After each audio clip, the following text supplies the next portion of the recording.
Hello friends, ILM Industrial Light Magic Studio VFX create பண்றதுல இவங்க ஒரு முன்னோடினே சொல்லலாம். ஏனா VFX ஆரம்பிச்ச காலகட்டத்துல முதல்ல ஒரு full length மூவிக்கு VFX கிரியேட் பண்ண ஸ்டுடியோ இந்த ஸ்டுடியோ தான். பழைய ஸ்டார் வார்ஸ் படத்துல மினியேச்சர்ஸை யூஸ் பண்றதுல ஆரம்பிச்சு இப்போ The Mandalorian சீரிஸ்ல ஸ்டேஜ் கிராஃப்ட் அப்படிங்கற டெக்னாலஜி யூஸ் பண்ற வரைக்கும் ஒவ்வொரு காலகட்டத்திலயும் புது டெக்னாலஜி இன்வென்ட் பண்ணிட்டே வந்திருக்க கூடிய இந்த ILM ஸ்டுடியோ பத்தி தான் இந்த வீடியோல நம்ம பார்க்க போறோம். சோ டைம் வேஸ்ட் பண்ணாம சீக்கிரம் வீடியோக்குள்ள போய்லாம் வாங்க.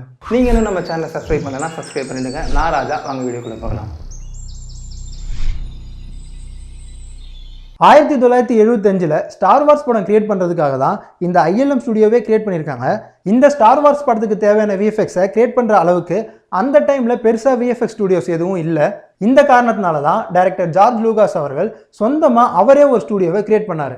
இதுக்கப்புறமா George Lucas 20th Century Fox producer carry goods கூட சேர்ந்து ஜான் டிக்ஸ்டன்ற ஒருத்தரை சூஸ் பண்ணி அவர்கிட்ட இந்த ஸ்டுடியோக்கு தேவையான எல்லாத்தையும் தயார் பண்ண சொல்லியிருக்காங்க.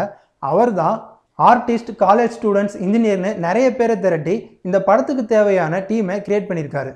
1975ல் ஒரு மிகப்பெரிய பொருள் செலவில் பெரிய ரிஸ்க் எடுத்து தான் இந்த ஸ்டுடியோவை ஆரம்பிச்சிருக்காங்க. அதுவும் இந்த ஒரு குறிப்பிட்ட ஸ்டார் வார்ஸ் படத்துக்காக மட்டுமே தான் இந்த ஸ்டுடியோவை ஆரம்பிச்சிருக்காங்க. அந்த டைமில் ட்ரெடிஷ்னல் அனிமேஷன், அதாவது முழுக்க கையாலேயே வரைஞ்சி அனிமேட் பண்ணுற முறை தான் நடைமுறையில் இருந்தது. இவங்க அந்த மெத்தடையுமே பேஸ் பண்ணி VFX-ஐ கிரியேட் பண்ணியிருக்காங்க. கிளாஸில் பேக்ரவுண்டை பெயிண்டிங் பண்ணிட்டு அதை ஃபோட்டோ எடுத்து லைவ் ஆக்ஷன் ஃபுட்டேஜோட கம்பைன் பண்ணி VFX கிரியேட் பண்ணியிருக்காங்க. நிறைய மினியேச்சர்ஸை கிரியேட் பண்ணி அதை ப்ளூ ஸ்க்ரீனில் வச்சு ஷூட் பண்ணிட்டு அதுக்கப்புறமா தான் பின்னாடி நிறைய எலமெண்ட்டை ஆட் பண்ணியிருக்காங்க. இதுக்கு அவங்க ஆப்டிக்கல் கம்பாசிட்டிங் அப்படிங்கிற ஒரு மெத்தடை சூஸ் பண்ணியிருந்தாங்க. நிறைய தனித்தனி ஃபிலிமில் ஷூட் பண்ண ஃபுட்டேஜஸை தனியாக ஃபோட்டோகிராஃப் பண்ணி அது எல்லாத்தையும் கடைசியாக ஒரே ஃபிலிமில் ரெக்கார்ட் பண்ணிப்பாங்க. இப்போ சாஃப்ட்வேர்ல ஒரு விஷயத்தை நம்ம கிரியேட் பண்ணும்போது ஏதாச்சும் தப்பாச்சுன்னா ஈஸியாக அண்டு பண்ணிடலாம். ஆனால் அவங்க அப்போ எல்லா விஷயத்தையுமே ரியலாக தான் கிரியேட் பண்ணியிருக்காங்க. ஏதாச்சும் ஒரு விஷயம் தப்பாச்சுன்னா கூட அவங்க திரும்ப முதல்ல இருந்து தான் வரணும். இந்த இடத்துல தான் டீம் ஒர்க் ஒரு மிகப்பெரிய ரோல் பிளே பண்ணுது. ஜான் டைக்ஸ்ட்ரான்றவர் டைஸ்ட்ராஃப்ளெக்ஸ் அப்படின்ற ஒரு டிவைஸை கண்டுபிடிச்சாரு.